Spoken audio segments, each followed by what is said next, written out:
Hello friends, good morning. നമ്മുടെ Kerala T V സീറ്റിലേക്ക് എല്ലാവർക്കും സ്വാഗതം. അങ്ങനത്തെ നമ്മുടെ മുത്തശ്ശനും മക്കളും കൂടെ അവിടെ ഇരുന്ന് ഇങ്ങനെ സംസാരിക്കുക. അപ്പോൾ അച്ഛൻ എന്താ മക്കളോടൊന്നും പറയാതിരുന്നതെന്ന് മക്കൾ ചോദിക്കുമ്പോൾ, ഞാൻ നിങ്ങളോടൊരു കാര്യം പറഞ്ഞാൽ അല്ലെങ്കിൽ നിങ്ങൾക്കൊരു ഉറപ്പ് ഞാൻ തന്നിട്ടുണ്ടെങ്കിൽ എനിക്കത് പാലിക്കാൻ കഴിയുമെന്നുള്ളൊരു വിശ്വാസം എനിക്കുണ്ടാകണം. അങ്ങനെയുള്ള ഉറപ്പ് തന്നിട്ടല്ലേ കാര്യമുള്ളൂ. എനിക്ക് അങ്ങനെ ഉറപ്പ് ആ ഒരു സമയത്ത് ഉണ്ടായിരുന്നില്ല എന്ന് പറയാം. ആദർശിനെ പറ്റിയാണ് പറയുന്നത്.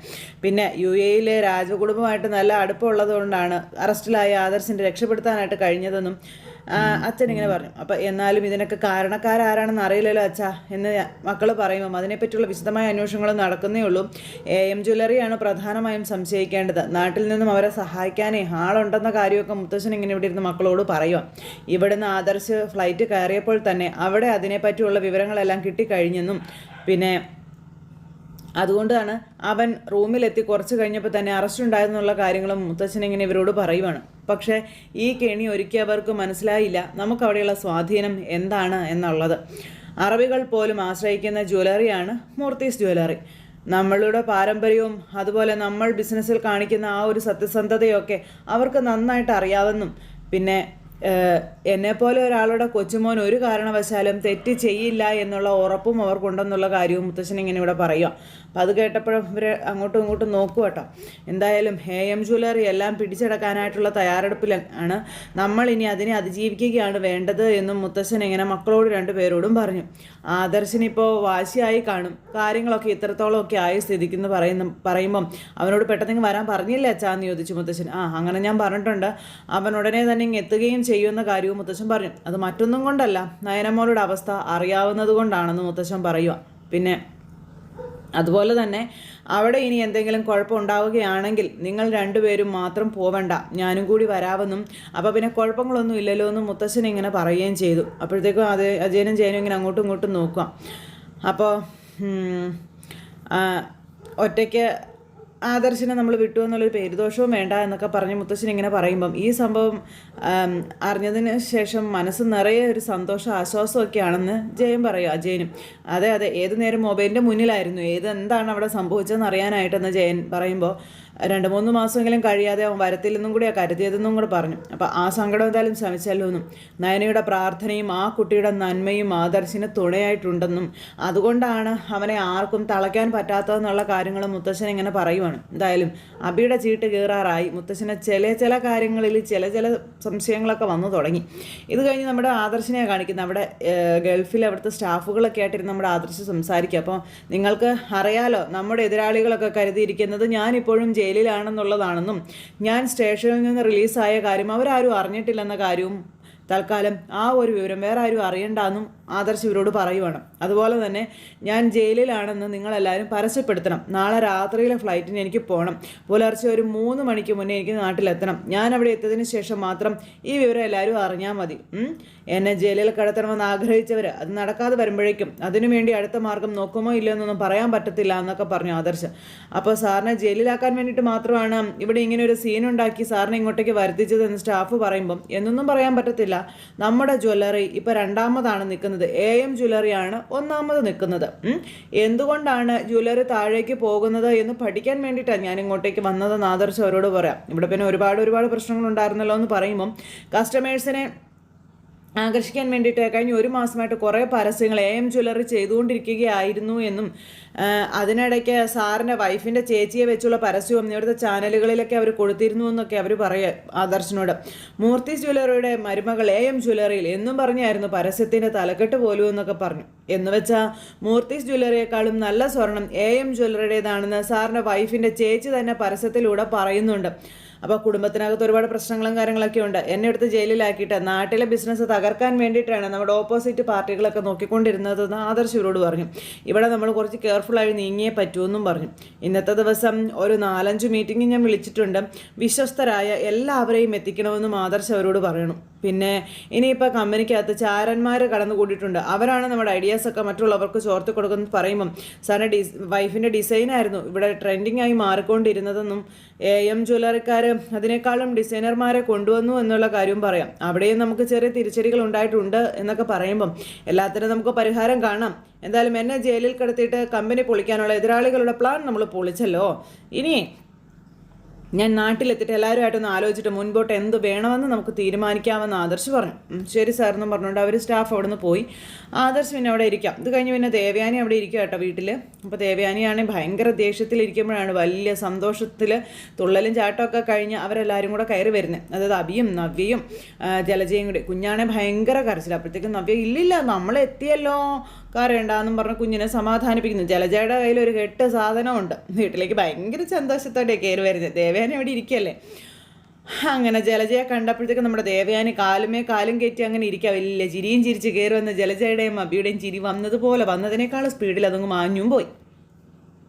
ആ സമയത്ത് ദുഃഖിച്ച് ഹാളിൽ തന്നെ ഇരിപ്പുണ്ടല്ലോ, മോൻ്റെ വിളിയും പ്രതീക്ഷിച്ചെന്നും പറഞ്ഞ് ജലജ കളിയാക്കുമ്പം ജയിലിൽ കിടക്കുന്നവൻ എങ്ങനെ വിളിക്കാനാ അമ്മേ എന്ന് അബി. ഇവക്കിട്ട് പണി കൊടുക്കാനിരിക്കുന്നതാണ് ഇവൾക്ക് പോലും അറിയില്ലല്ലോ. എന്തായാലും കെട്ടും കിടക്കൊക്കെ ആയിട്ട് നമ്മുടെ ജലജ ഇങ്ങോട്ട് കയറി വരുമ്പോഴത്തേക്കും ദേവയാനി ഇങ്ങനെ ഇരിക്കുകയല്ലേ. പറഞ്ഞു വലിയ ഇതൊക്കെ ആയിട്ട് വന്ന് ഇങ്ങനെ നിൽക്കുന്നു. എന്നിട്ടൊരു കവറൊക്കെ പിടിച്ചിങ്ങനെ നിൽക്കുമ്പം എന്താ എല്ലാവരും കൂടെ പോയിട്ട് ഇത്ര വൈകിയെന്ന് ചോദിച്ചു. അപ്പം നവ്യക്ക് കുറച്ച് പർച്ചേസ് ഉണ്ടായിരുന്നു എന്ന് ജലജ പറഞ്ഞു. പിന്നെ ഞങ്ങളൊരു സിനിമ കാണാൻ പോയി, പിന്നെ ഫുഡും കഴിച്ചിട്ടാണ് വരുന്നത് നവ്യയുടെ വക. അതങ്ങനെ അതെന്തെങ്കിലുമൊക്കെ ആയിക്കോട്ടെ, അതൊന്നും എന്നെ ബാധിക്കുന്ന കാര്യമല്ല. പക്ഷേ ഇവിടെയുള്ളവർക്ക് ഉള്ള ഫുഡ് നീ തന്നെ ഉണ്ടാക്കണമെന്ന് ജലജയോട് ദേവയാനി പറയുമ്പം അല്ല എല്ലാം ഉണ്ടാക്കി വെച്ചിട്ടാണല്ലോ ഞാൻ പോയതായിട്ടെത്തി. അച്ഛനും ജയേട്ടനും തണുത്തതൊന്നും കഴിക്കത്തില്ലെന്ന് നിനക്കറിയില്ലേന്ന് ചോദിച്ചു. എല്ലാം ഫ്രഷായിട്ട് തന്നെ ഉണ്ടാക്കി കൊടുക്കണമെന്നും പറഞ്ഞു. അന്നേരത്തേക്ക് അബിയും ജലജ അങ്ങോട്ടും ഇങ്ങോട്ടും ഇങ്ങനെ നോക്കുക. അപ്പം നവ്യ എൻ്റെ കുഞ്ഞിനെ ഒന്ന് എടുക്കുന്നത് പോലും ഇല്ലല്ലോ അമ്മായി.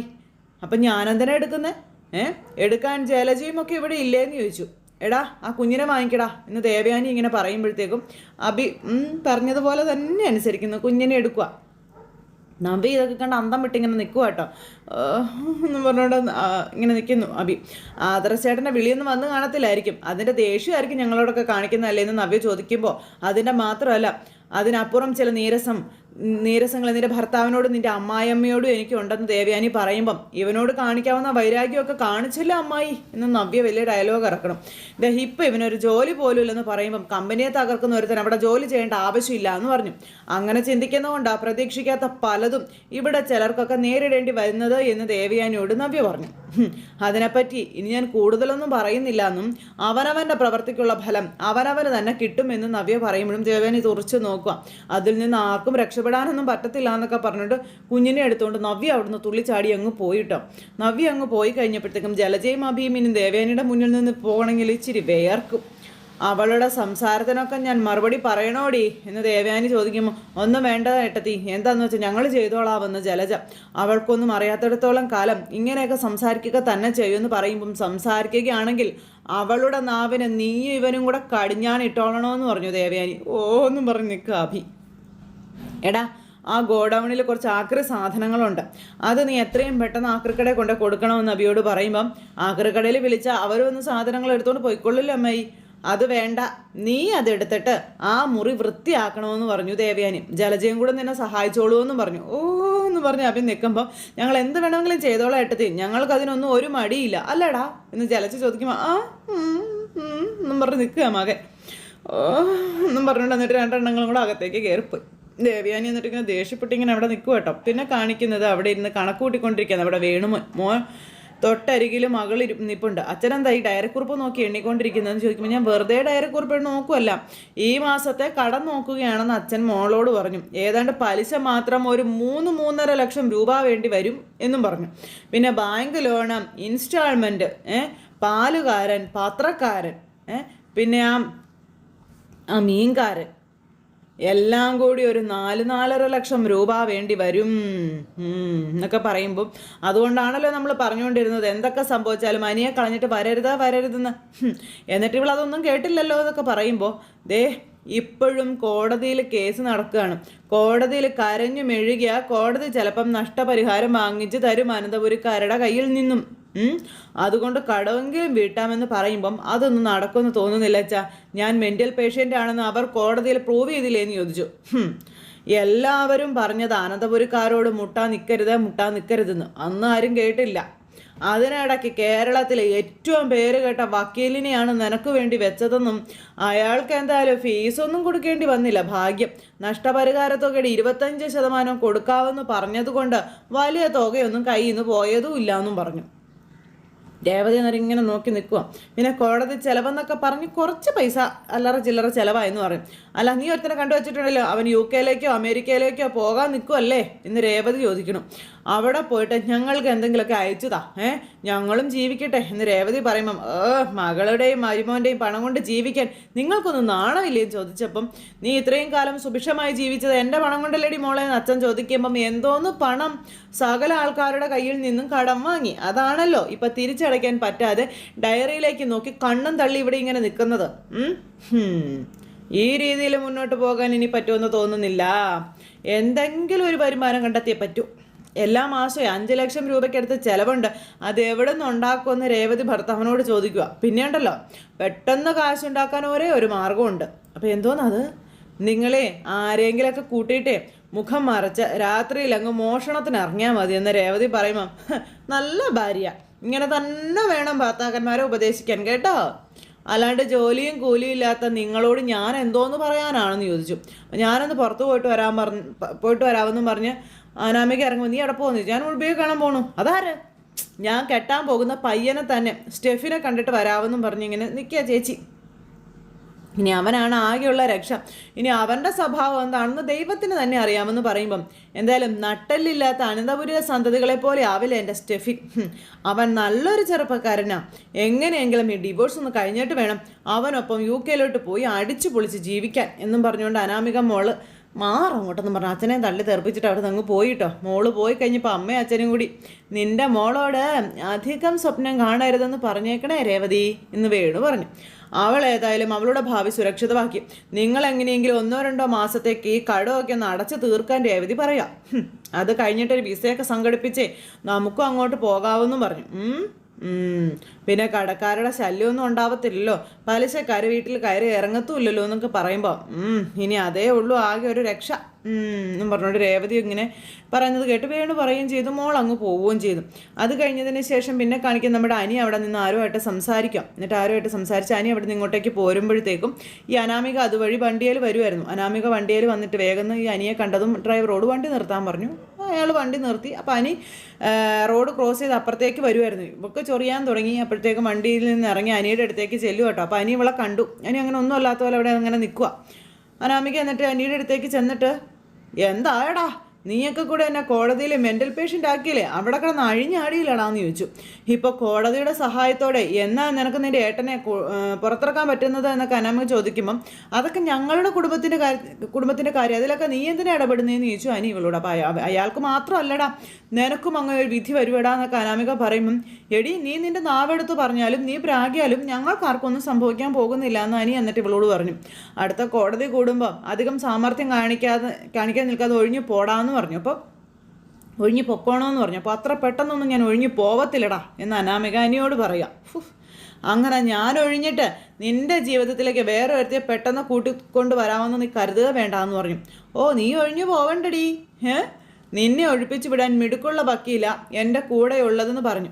എന്നിട്ട് ആ മിടുക്കുള്ള വക്കീൽ എന്തുകൊണ്ടാണ് നിൻ്റെ ഏട്ടനെ ഇറക്കിക്കൊണ്ട് വരാത്തേ എന്ന് അനാമിക ചോദിക്കുമ്പം, ബുദ്ധിവികാസമില്ലാത്ത പെണ്ണാണ് നീ എന്ന് എനിക്ക് പണ്ടേ അറിയാവുന്നതാണെന്ന് അനി എന്നിട്ട് ഇവളോട് പറഞ്ഞു. അല്ലെങ്കിൽ ദുബായിൽ ജയിലിൽ കിടക്കുന്ന എൻ്റെ ഏട്ടനെ നവീനെ ഇറക്കിക്കൊണ്ട് വരാൻ നീ പറയില്ലായിരുന്നല്ലോ എന്നും പറഞ്ഞു. അപ്പോൾ അയാൾ കുറേ കാലം അവിടെ കിടക്കൂടാ, അതുപോലെയായിരുന്നു നിൻ്റെയും നിൻ്റെ ഏട്ടത്തിയുടെയൊക്കെ അഹങ്കാരം എന്നൊക്കെ പറഞ്ഞിങ്ങനെ പറയുക. പിന്നെ നീയെല്ലാം പാവ അഭിയേട്ടനെ പോലും ജയിലിൽ കയറ്റിയില്ലേ, അതിനുള്ള തിരിച്ചടിയാ നിൻ്റെ ഏട്ടന് കിട്ടിയതെന്നൊക്കെ പറഞ്ഞ് തട്ടി വിടും അനാമിക.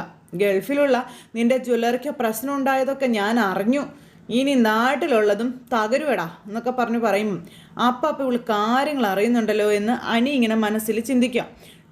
നീ എന്താണ് ആലോചിക്കുന്നേ? ഞാൻ പറഞ്ഞത് അതേപടി സംഭവിച്ചിരിക്കുവിടാ. മൂർത്തി ജ്വല്ലറിയുടെ തകർച്ച തുടങ്ങിയെന്ന് നീ കൂട്ടിക്കോ. ഏട്ടൻ നാട്ടിലില്ലെങ്കിലും ജ്വല്ലറി നോക്കി നടത്താൻ ഇവിടെ ആളുണ്ടടി എന്ന് അനിയ നേരം പറഞ്ഞു. ഏട്ടൻ്റെ സ്ഥാനത്ത് ഇപ്പം ഞാനാണ് കമ്പനി നോക്കുന്നതെന്ന് പറയുമ്പം, നീയാണിപ്പോൾ MD എന്ന് ഞാൻ അറിഞ്ഞായിരുന്നു, അതുകൊണ്ട് നിനക്ക് നിൻ്റെ ഏട്ടൻ തിരിച്ചു വരണമെന്ന് വല്ല താല്പര്യമൊന്നും ഇല്ലായിരിക്കും. അയാൾ തിരിച്ചു വരാതിരുന്ന MD കസേരയിൽ നിനക്ക് ഉറച്ചങ്ങി ഇരിക്കാമല്ലോ അല്ലേന്ന് പറഞ്ഞു ഈ അനാമിക. അതിനെ നിൻ്റെ അച്ഛൻ്റെയും അമ്മയെ പോലെയൊക്കെ ചിന്തിക്കുന്ന ഒരുത്തനല്ല ഞാനെന്ന് അനി ഇവളോട് പറയുക. ഒന്നും വെട്ടിപ്പിടിക്കാനും എനിക്ക് ആഗ്രഹമില്ല എന്നും. പിന്നെ എൻ്റെ ഏട്ടൻ നാട്ടിലില്ലാത്തപ്പം എൻ്റെ മുത്തശ്ശനും വല്യച്ഛനും അച്ഛനും ഏട്ടനും ഒക്കെ പടുത്തുയർത്തിയ കമ്പനി തകരാൻ പാടില്ല. അതിന് വേണ്ടിയിട്ടാണ് ഞാനിപ്പോൾ ഓടി നടക്കുന്നതെന്നൊക്കെ പറയുവാണ്. സമ്പത്തിൻ്റെ പിന്നാലെ പോകുന്നവരല്ല അഭി ഒഴിച്ചു അവനന്തപുരിയിൽ ആണുങ്ങളെന്ന് പറയുമ്പോൾ പുറമേ പുണ്യാളന്മാരാ, പക്ഷെ അകത്ത് ചെന്നായ്ക്കളുടെ സ്വഭാവമാണ് എല്ലാത്തിനും എന്നൊക്കെ പറഞ്ഞപ്പോൾ അതുകൊണ്ടായിരിക്കും നിൻ്റെ വീട്ടിൽ നിൻ്റെ അച്ഛനെ തിരക്കി പലിശക്കാരിങ്ങനെ കയറി ഇറങ്ങുന്നല്ലേടി എന്നൊക്കെ ചോദിച്ചുകൊണ്ട് ഇങ്ങനെ നമ്മുടെ അനി കളിയാക്കുന്നു. എടി നാട് നീളെ അയാൾ പറ്റിച്ചുകൊണ്ട് നടക്കല്ലേന്ന് ചോദിക്കുമ്പം എടാ നീയൊക്കെ പണം സമ്പാദിച്ചു എന്ന് പറഞ്ഞിട്ട് എന്താടാ കാര്യം? വലിയ കുടുംബക്കാരാണെന്ന് പറഞ്ഞിട്ട് എന്താടാ കാര്യം? നീ ഒരാണാണോടാ എന്നൊക്കെ അനാമിക അനിയോട് ചോദിക്കണം. നീയോ ആയിട്ടുള്ള ബന്ധം ഉപേക്ഷിച്ച് കഴിഞ്ഞാൽ എൻ്റെ ജീവിതത്തിലേക്ക് ഒരു സ്മാർട്ടായിട്ടുള്ളൊരു പയ്യൻ കടന്നു വരുമെന്നും നീയൊന്ന് കണ്ടില്ലേ പാർക്കിൽ വെച്ചവനെ? അപ്പം ആര് ആ കുളിക്കാതെ നനയ്ക്കാതെ നടക്കുന്നവനാണോ എന്നതിന് ചോദിക്കും. അവൻ കുളിക്കാൻ നനയ്ക്കൊന്നും വേണ്ടടാ, പക്ഷെ ഒരു പെണ്ണിനെ സന്തോഷിപ്പിക്കാൻ അവന് നന്നായിട്ട് അറിയാം. അവനുമായിട്ട് ഒന്നിച്ച് ജീവിച്ചാലേ കൂടെ ഒരു ആണുണ്ടെന്നുള്ളൊരു തോന്നലെങ്കിലും എനിക്ക് ഉണ്ടാകുമെന്നും അനാമിക അനിയോട് പറയണം. നിന്നെ കല്യാണം കഴിച്ചതിന് ശേഷം നീ ഉള്ളതും ഇല്ലാത്തതും എല്ലാം ഒരേപോലെ ആയിരുന്നു എന്നൊക്കെയാണ് അനാമികയുടെ ന്യായം. വെറുതെ പൈസ ഉണ്ടാക്കാൻ വേണ്ടി ഓടി നടക്കുകയായിരുന്നു എന്നും.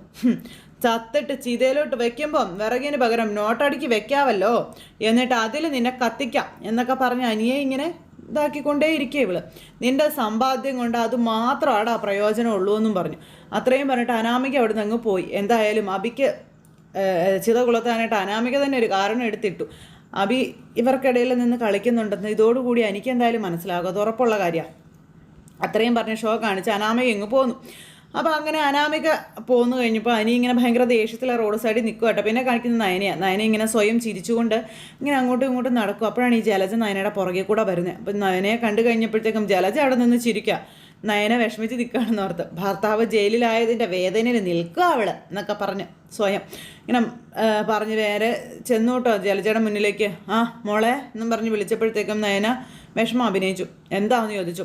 ആദർശിൻ്റെ മുത്തശ്ശന് ഇവിടെ മാത്രമല്ല ഗൾഫിലും സ്വാധീനമൊക്കെ ഉണ്ട്, അതുകൊണ്ട് അധിക ദിവസമൊന്നും ആദർശ് മോന് ജയിലിൽ കിടക്കേണ്ടി വരത്തില്ല മോളെ എന്നൊക്കെ പറഞ്ഞ് സോപ്പിടുമ്പം എങ്കിലും അഭിയെ രക്ഷിക്കണമെന്ന് പറഞ്ഞ് കാല് പിടിച്ചപ്പോൾ ഞാനൊന്നും അന്തൊന്നും അത് കേട്ടില്ലല്ലോ എന്ന് നയന ജലജയോട് പറയണം.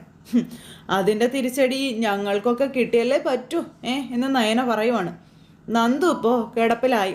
ആദർശേട്ടനുണ്ടായ വിധിയോർത്ത് ഞാനിവിടെ കരഞ്ഞ് തളർന്നു കിടക്കുക എന്നൊക്കെ നയന ഇവളാക്കി പറയുവാണ്. ഇതൊക്കെ നിങ്ങളുടെ മോനോട് ചെയ്ത ക്രൂരതയുടെ ഫലമല്ലേ എന്ന് നയന ഇങ്ങനെ ജലജയോട് ചോദിക്കണം.